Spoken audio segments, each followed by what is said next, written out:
चंद्रपुर जिला क्रीड़ा परिसर में वंदे मातरम की 150वीं वर्षगांठ के अवसर पर सार्धा शताब्दी महोत्सव का शुभारंभ हुआ।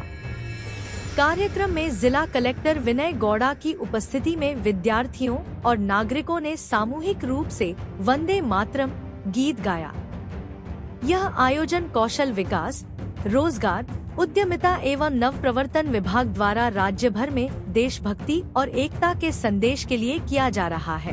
नमस्कार, आज वंदे मातरम गायनाच्या 150 वर्षाच्या निमित्ताने सामूहिक गायन ऑर्गनाइज करण्यात आला। या निमित्ताने या गायनाच्या स्फूर्ती, ऊर्जा सर्व लोकांपर्यंत पोहोचवावे आणि त्याच्यामध्ये पण आपला पुढच्या पिढी जो आहे, आपला मुलं आहे, तो त्यांच्यामध्ये हे संदेश व्हावे याच्यासाठी आजचा एक कार्यक्रम होता। आपल्या जिल्ह्यामध्ये मोठ्या प्रमाणावर हा वंदे मातरम 150 वर्षाचा कार्यक्रम साजरा होत आहे।